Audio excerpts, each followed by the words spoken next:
So we're going to start with the press conference. So Ernesto, good evening. A big punishment almost, you know, you were punished for everything you did, all the effort that you put in. It wasn't perfect because we didn't get the target that we wanted to achieve, but almost, wasn't it? Yeah, that's true.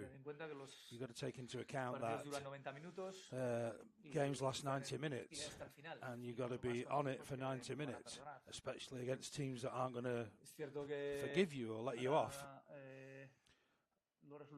Results, you judge everything by the final score. It was a wide scoreline. When we were at moments during the first half, we got in their box, we were close, we were pushing and pressing high. We felt like we had half a chance when it was 1-0.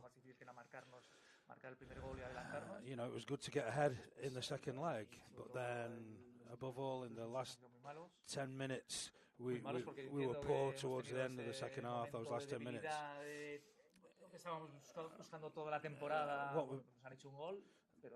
They scored a goal at a key time. We've not been that bad though, you know. They scored 3 more goals when our form dropped a little bit. It was almost like a walk in the park for them at the end, but we know it wasn't like that. You know, if you were out there on the field, it's not been easy for them in the first leg or the second. We congratulate United. We know that the tie was a lot more even, Stephen, than the scoreline suggests. But, you know, if you take away those last few minutes, it was a much more even game.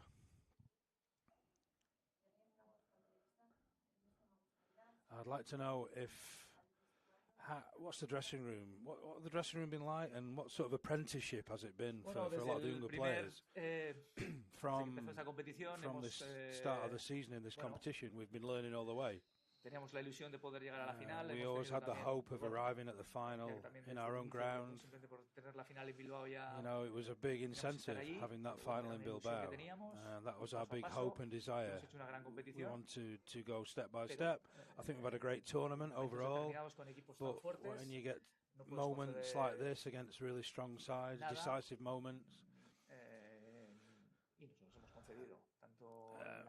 you know, we kind of gave in a bit in the end, you know. We conceded at key times, both in the first leg and tonight.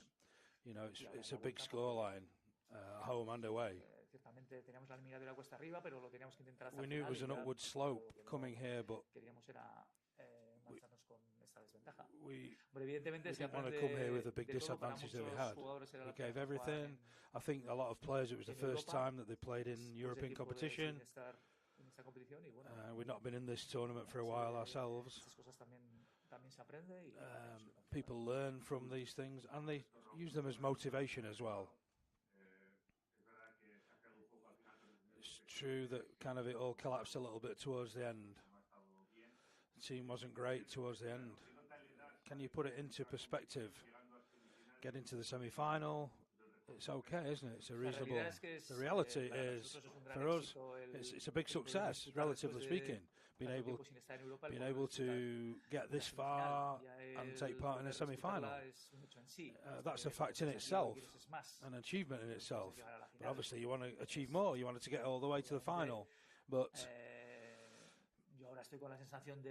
what are the feelings at the moment?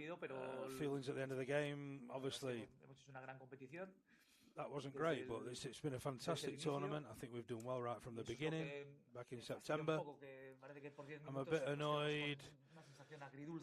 We've got this kind of bittersweet feeling because of what happened in the last 10 minutes. You know, we would have gone away from here a lot more happy if that hadn't happened. Knowing that in other conditions or in other circumstances, I think that to avoid it being knocked out, we could have done a lot more, you know. And we know that the opponent's very, very good and they've got some great players. We've just got to keep going. There's no need to beat ourselves up about it. You know, they've been strong in our area and converted their chances. That's what they did.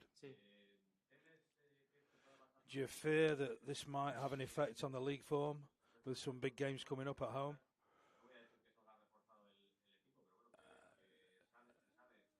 How are we going out of the match here? Will the 4 league games left? How will the morale be after this? No, I think for sure.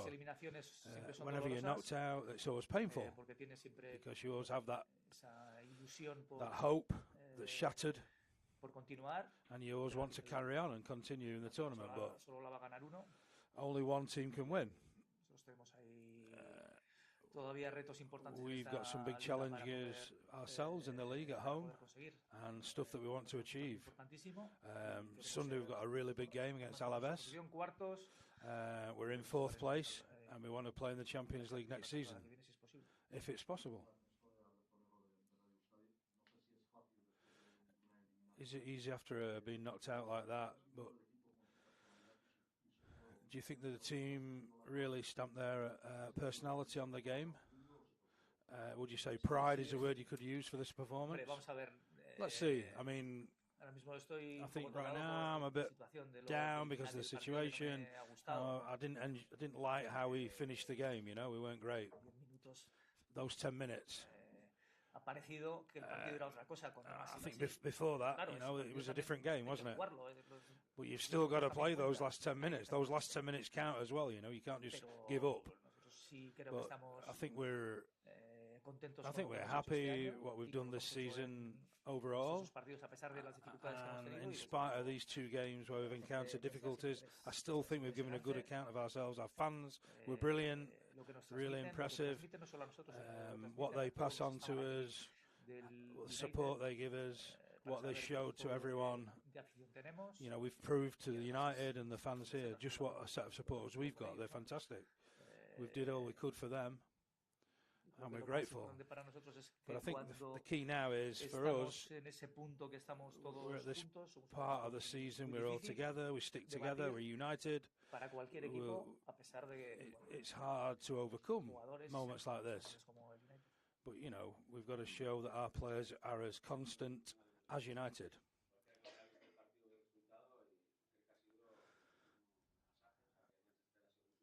I think Manchester were very... it was even Steven up to the 70th minute, but then after that, first sort of chance they had, they equalised on the night.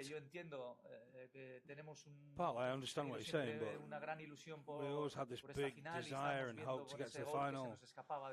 And then with that equaliser, it almost like it was slipping out of our hands, you know. Well, that's just another facet of football, isn't it? You concede, you've got to reset and try and respond. I think that we didn't give up, we didn't drop our shoulders, we didn't let our heads get down. But maybe we weren't pressing quite as high up the pitch, we were losing a lot of the duels and the tackles. You know, we tried to score to make it 2-1 again after they equalised, but when people like Garnacho is a great player, but when you get Amad Diallo coming on, it freshened everything up, you know, and I think made the difference.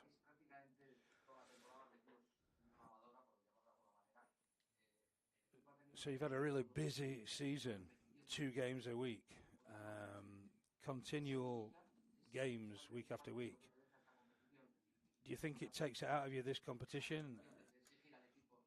All these demands that we put in on the team week after week, do you think you can keep it going to the end of the season?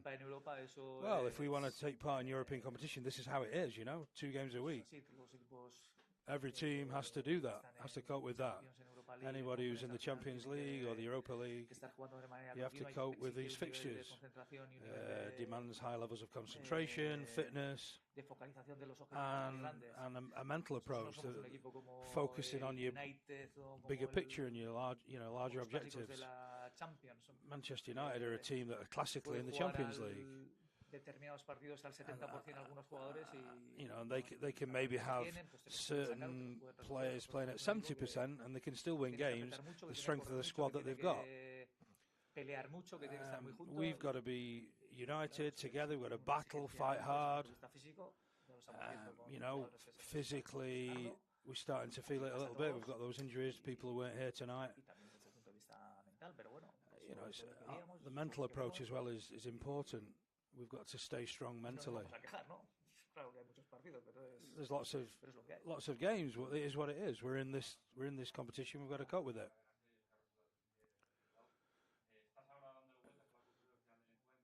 So at the end of the game, do you think San Mamés was the key? Conceding 3, the sending off. Yeah, I think the key to the tie was in San Mamés. It was one there, really. We didn't convert our chances at the beginning of the game last week, and then we conceded. We had the man sent off. It meant that we had to really change our tactic when we were playing away from home. We had to go for it here. It was a fair result, but it was one that was tough to take and hard to react to. We would have liked to have come into tonight with the scoreline being closer. We were trying all we could tonight to get that second goal, which would have been vital. But I think, the first game was decisive.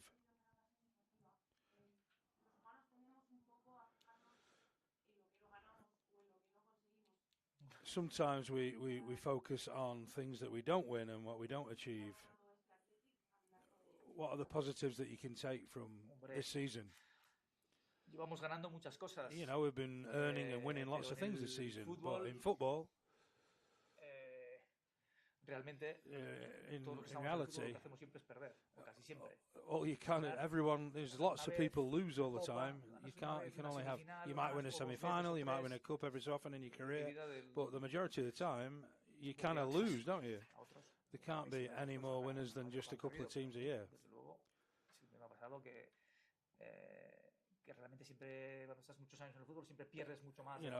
If you spend a lot of years in your football career, you end up losing more games than you win. But in the long term, to create something, to create a project, you've got to keep going. You've got to keep that positivity. You've got to establish a style. You've got to establish a style of play that the players like, that the fans are entertained by. It's a priority of our club, not just for this game, small details in the preparation for this game. It's all about seeing if we can achieve something in these 4 remaining league games, which mean that it's been a nice end to the season. Talking about the immediate future, he had a few injuries going into this game. Prados seemed to be badly injured at the end. How is he? He had a knock, a really fierce knock on his tibia. I don't know how serious it is, but it's only had a quick look as he came into the dressing room. We've got to have tests, but it does look quite serious.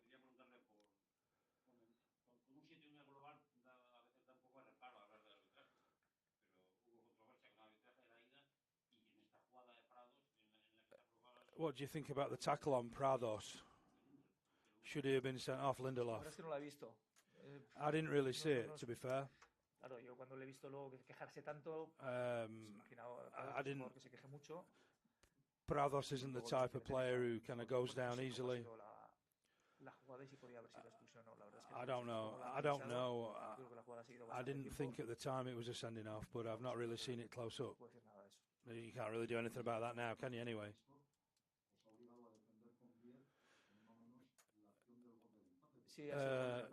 We had to defend with only 10 players when it was the equaliser because we had the player down injured. Apart from 7-1 scoreline, what about the refereeing in both games? I could say stuff. I mean, you could take an opinion that all the controversial decisions were in favour of Bilbao, and the Manchester people will say that all are in favour of them.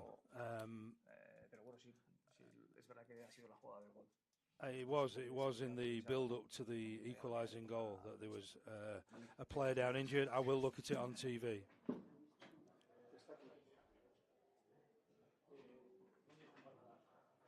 basically said at the end, football's all about opinions, and depending on which team you support, you'll have one opinion, and if you support the other, you'll have another opinion.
you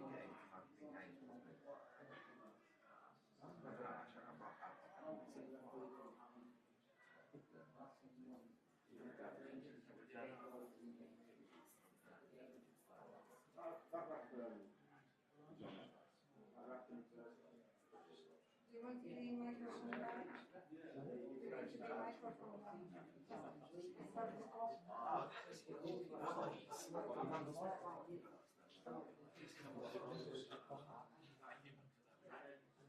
back?